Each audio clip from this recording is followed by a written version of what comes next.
చాలా గొప్ప విషయం కదా. సో అక్కడ అలా ఉన్నప్పుడు ఆ ఫీల్‌తోని చేసేస్తాం. అది కంటిన్యూగా అది నడుస్తుంటది. అది ఒక్కొక్క ప్లేస్‌లో చాలా ఎండలుంటాయి. ఒక్కో ప్లేస్‌లో చాలా చల్లగా ఉంటది. మంచు పడుతూ ఉంటది. ఇలాంటి ప్లేసెస్ టెంపరేచర్స్ ఖచ్చితంగా ఉంటాయి. బాడీలో స్కిన్ ప్రాబ్లమ్స్ వస్తూ ఉంటాయి. బట్ కాకపోతే ఏంటంటే ఆ ఫీల్ ఉంది కదా, ఆ ఫీల్ ద్వారానే నాకు తెలిసి ఇంతమంది జవాన్లు అక్కడ చేయడానికి ఆ ఫీల్ అనేది ఒకటి. ఓకే. సో, ఇంకొకటి ఆర్మీ జవాన్ల దగ్గర వాచ్ టైం తెలీదు. సో, టైం ఉండదు అని చెప్పి విన్నాం మేము టైం మరి. అంటే మొబైల్ ఉండదండి. అటు డ్యూటీస్‌లో మేము దాంట్లో వాడినాం. అసలు మొబైల్ అనేది అసలు యూజింగే ఉండదు. యూజ్ చేయరు మొబైల్ అసలు. సాధారణంగా ఎక్కడ కూడా ఎవరు మొబైల్ యూజ్ చేయరు. హ్మ్. అందుకే కొంచెం తెలీదు. బట్ పర్లేదు. డ్యూటీస్ ఉంటాయి కదా, డ్యూటీ అయిపోయిన తర్వాత తెలుసుకోవడం అట్లాంటివి ఉంటాయి నార్మల్‌గా. ఆ! ఓకే అన్న.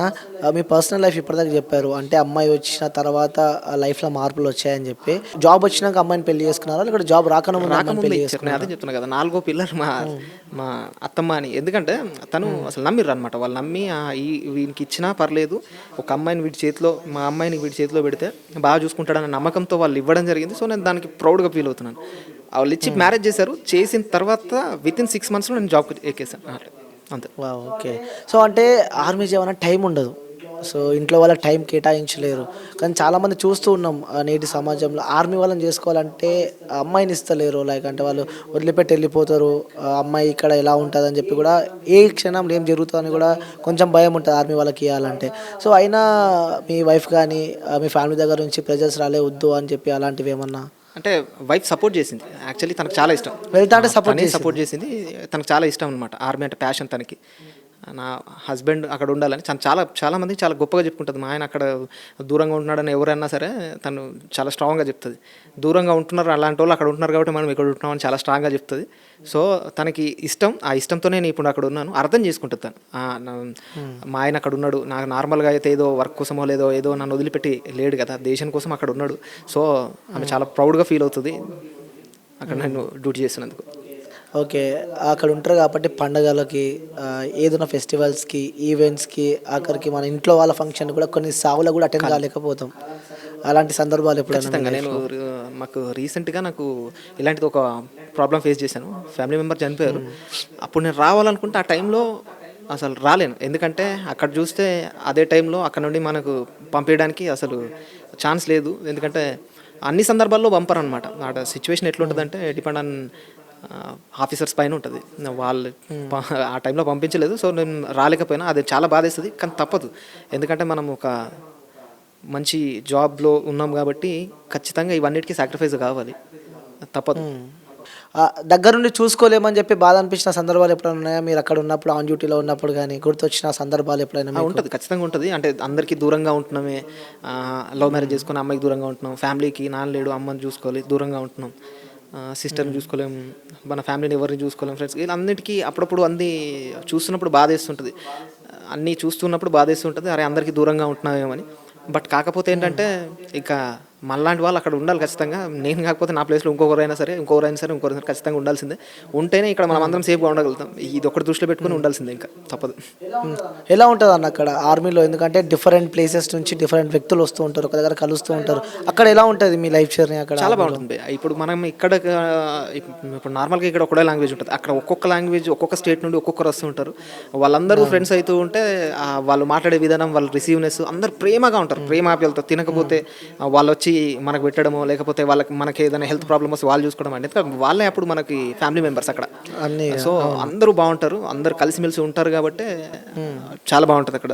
అట్మాస్ఫియర్ చాలా బాగుంటది. రైట్. చాలా మందికి ఆర్మీలో జాయిన్ కావాలని చెప్పి ఒక కల, కోరిక కూడా ఉంటది. బట్ ఎలా జాయిన్ కావాలి?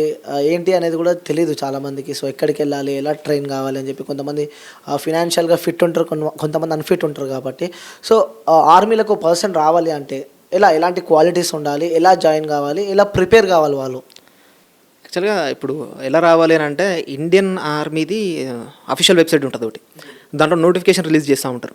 ఆ నోటిఫికేషన్ రిలీజ్ చేసినప్పుడు ఇక్కడ నుండి అంటే ఇన్ని రోజుల పాటు ర్యాలీ కండక్ట్ చేస్తారని చెప్పేసి నోటిఫికేషన్‌లో మెన్షన్ చేస్తారు. స్టార్టింగ్ ఫస్ట్ ఇప్పుడు అంటే కొంచెం సిస్టమ్ మారింది అప్పటికి ఇప్పటికి. ఇప్పుడు ప్రెజెంట్ సిచ్యువేషన్ ఎలా ఉందంటే ఫస్ట్ ఎగ్జామినేషన్ ఉంటది. Written exam. రిటన్ ఎగ్జామ్ మనం క్వాలిఫై అయితే మనకి ఈవెంట్స్ ఉంటాయి. ఓకే. ఈవెంట్స్ క్వాలిఫై అయితే మెడికల్ చేస్తారు అక్కడే. నెక్స్ట్ డేనే మెడికల్ ఎగ్జామినేషన్. ఆ 3 అయిపోయిన తర్వాత మెరిట్ లిస్ట్ ఉంటుంది. మెరిట్ లిస్ట్ ఆధారంగా క్యాండిడేట్‌ని సెలెక్ట్ చేస్తారు. ఓకే. ఈ మెడికల్ ఎలాంటి ఫిట్‌నెస్ ఉండాలి మెడికల్‌గా? మెడికల్ ఫిట్‌నెస్ అంటే ఎలాంటి ప్రాబ్లమ్స్ అంటే బోన్ ఫ్రాక్చర్స్ గానీ, లేకపోతే టాటూస్ చాలా ఇంపార్టెంట్. అసలు అది ఉండదు. అడుగుదాం అనుకున్నా, ఐ ఫర్గాట్ అయినా. యాహ్! టాటూస్ కూడా ఉండొద్దంట కదండీ? అవును. 100% అవి ఉంటే అసలు ఎలిజిబుల్ కాదు. సో టాటూస్ అనేది అసలు ఉండకూడదు. ఇప్పుడు నార్మల్‌గా మనం చిన్నప్పుడు చేసే మిస్టేక్స్ ఏంటంటే అమ్మ మీద ప్రేమతో, నాన్న అవి మన ఇష్టంతో మనం వేయించుకుంటాం. కానీ అక్కడ ప్రాబ్లమ్ అదే అవుద్ది. సో ఆ టాటూస్ అనేటివి అసలు వేసుకోకుండా ఎందుకు టాటూస్ ఎందుకు వేసుకోవద్దన్నా అంటే రీజన్ ఏముంటది? రీజన్ అంటే ఏం లేదండి. యాక్చువల్‌గా ఏంటంటే అది యాజ్ పర్ ద రూల్ అది ఉండడం వల్ల స్కిన్ లోపల ఏదైనా ఇన్ఫెక్షన్ అయిద్దని దానివల్ల ఇప్పుడు అది నార్మల్గా ఇప్పుడు బయట వేయించుకున్నప్పుడు ఏంటంటే నీడిల్స్ వేరే నీడిల్స్తో వాడతారు. అది స్కిన్ ఇన్ఫెక్షన్లో క్యాన్సర్కి దారి తీయొచ్చు. సో అట్లాంటివి ఉంటాయి. సో అది ఉండొద్దు అంటారు. ఒకవేళ అవి ఉన్నా మనం వెళ్ళాలి అనే మనకు ఖచ్చితంగా నేను వెళ్ళాలి అనే కసి ఉంటే మాత్రం మనకు చాలా సెంటర్స్లో టాటూ రిమూవర్స్ ఉంటాయి. లేజర్ ట్రీట్మెంట్తో తీసేస్తారు. దానివల్ల వెళ్ళి తీయించుకున్న తర్వాతనే మీరు ఆర్మీకి వెళ్తే చాలా బాగుంటుంది. ఓకే. ఆ బోన్ ఫ్రాక్చర్ ఏదన్నా వెళ్ళలేము అక్కడికి? లేదు, బోన్ ఫ్రాక్చర్ ఉంటే అసలు ఇంపాసిబుల్. ఎందుకంటే ఏదైనా ఫ్రాక్చర్ అంటే యాక్చువల్లీ విరగడం లాంటివి ఉంటాయి. చిన్నప్పుడు మనం ఏదో దుంకడమో లేకపోతే ఏదో చేయడం వల్లనో విరిగి పైన ఇట్లా బోన్స్ రావడం లేకపోతే అట్లాంటివి మనకు కనబడుతూ ఉంటాయి. వాళ్ళు ఏం చేస్తారంటే inch by inch medical examination చాలా టఫ్ ఉంటుంది. ఇంచ్ బై ఇంచ్ చూస్తారు ప్రతిదీ. చూసిన తర్వాత వాళ్ళకి ఏదైనా అనిపిస్తే రేపు పొద్దున అది ఏదైనా ప్రాబ్లం అవ్వచ్చు మీకు ట్రైనింగ్లో కానీ తర్వాత ఇన్ ఫ్యూచర్ కానీ ప్రాబ్లం అవ్వచ్చు. సో వాళ్ళ ఇంటెన్షన్ ఏంటంటే అవి ఉండడం వల్ల ఏదైనా ప్రాబ్లం క్రియేట్ అయితే మళ్ళీ ఇబ్బంది. సో అందుకే బోన్ ఫ్రాక్చర్స్ ఖచ్చితంగా ఉండకూడదు. ఓకే. సో మీరు అక్కడ ఉన్నప్పుడు వర్క్లో ఉన్నప్పుడు బార్డర్లో ఉన్నప్పుడు ఎవరైనా మీకు సంబంధించిన జవాన్ కానీ ఏదైనా ఇన్సిడెంట్ అయిన సందర్భాలు మీకు గుర్తున్నాయా? లైక్ వాళ్ళకి ఏమైనా అయ్యి లైక్ చనిపోవడం కానీ లేకపోతే ఇబ్బంది అయ్యి హెల్త్ ఇష్యూస్ అని ఇలా ఎవరన్నా దూరమైన సందర్భాలు ఉన్నాయా మీకు? హెల్త్ ఇష్యూస్ అంటే అవుతాయండి. ఇప్పుడు చాలామంది ఫ్రెండ్స్ ఉంటారు. ఇప్పుడు మాతో ట్రైనింగ్ చేసిన ఒక అబ్బాయికి కొంచెం హెల్త్ ఇష్యూ వల్ల తను సిక్ అయ్యి ఇప్పుడు ఇంటి దగ్గరనే ఉండడం జరుగుతుంది. అట్లా మనకు చాలా క్లోజ్ ఉన్న వాళ్ళకి చాలా జరుగుతూ ఉంటాయి. అట్లాంటప్పుడు చాలా బాధేస్తూ ఉంటుంది. బట్ ఏం చేయలేము అది. ఓకే. సో ఎప్పుడైనా సరే మీరు ఆన్ డ్యూటీలో ఉన్నప్పుడు అరే నరకం ఏంది ఇంటికి వెళ్ళిపోదాం అని ఎప్పుడు అనిపించిందన్న మీకు? అంటే ఆన్ డ్యూటీలో ఎప్పుడు అనిపించలేదు, కానీ దూరంగా ఉంటున్నప్పుడు అనిపిస్తూ ఉంటుంది. బట్ కానీ తప్పదు, దూరం ఉన్నప్పుడు అనిపిస్తుంటుంది ఖచ్చితంగా. నాకే కాదు, ఇప్పుడు సాధారణంగా ఒక 2-3 రోజులు ఎట్టైనా విలేజ్ వెళ్తేనే అమ్మ ఎప్పుడైతే ఇంటికి వెళ్ళాలి అనే సిచ్యువేషన్ ఉంటుంది. అలాంటిది కొన్ని నెలలుగా మేము అక్కడే ఉండాలి. అసలు ఫ్యామిలీతో ఎలాంటి సంబంధాలు ఉండవు. కొన్ని ప్లేసెస్లో అయితే అసలు ఫోన్ సిగ్నల్స్ కూడా ఉండవు. మాట్లాడడం చాలా ఇబ్బంది, ఫ్యామిలీకి కమ్యూనికేషన్ ఉండదు. అలాంటి టైంలో కూడా చాలా ఇబ్బందులు ఫేస్ చేయాల్సి వస్తుంది. అట్లాంటి టైంలో అనిపిస్తుంది ఏం లైఫ్ అని. బట్ తప్పదు, చెయ్యాలి. మనలాంటి వాళ్ళు ఉండాలి కదా ఖచ్చితంగా అక్కడ మీరు ఉన్నందుకే ఇక్కడ మేము హ్యాపీగా ఉంటున్నాం. సినిమాలు చూస్తారన్నా మీరు? సినిమాలు అని అంటే మా చేతిలో మొబైల్ అంతే. ఇక ఎప్పుడన్నా అక్కడ బార్డర్లో ఉన్నప్పుడు సినిమాస్ ఎప్పుడైనా లీవ్లో ఉన్నప్పుడు కానీ ఇలా లీవ్ ఏమి ఉండదు. బార్డర్కి ఒకసారి మనం వెళ్ళామంటే అక్కడ లీవ్స్ అనేవి ఏమి ఉండదు. 24/7 మేము యాక్టివ్గానే ఉండాలి అంతే. లీవ్స్ ఏముండేది అసలు? లీవ్స్ అక్కడ ఏముండదు. మనం ప్రజెంట్గా మనం పెట్టుకొని పర్సనల్గా మనం పెట్టుకొని అక్కడ నుంచి బయటకు వెళ్ళడమో లేకపోతే ఇంటికి రావడమో జరిగినప్పుడు మాత్రమే లీవ్స్ అంతే. ఆన్ డ్యూటీలో ఉన్నప్పుడు మాత్రం 24/7 యాక్టివ్గా ఉండాలి. బట్ రెస్ట్ అనేది ఉంటుంది, మరి అంత దారుణంగా ఉండదు. రెస్ట్ ఉంటుంది, బట్ ఏంటంటే యాక్టివ్గా ఉండాలి అంతే. ఖాళీ టైంలో అందరూ కలిసి ఏం మాట్లాడుకుంటారు అన్న మీరు అక్కడ ఉన్నప్పుడు? ఖాళీ టైం దొరికితే ఫ్రెండ్స్ అందరూ ఉంటారు కాబట్టి కొంచెం ఏం మాట్లాడుకుంటారు మీరు అక్కడ? అంటే ఖాళీ టైం అని కాదు, కానీ ఏదైనా ఫెస్టివల్ టైం ఉన్నప్పుడు మాత్రం చాలా ఎంజాయ్ చేస్తాం.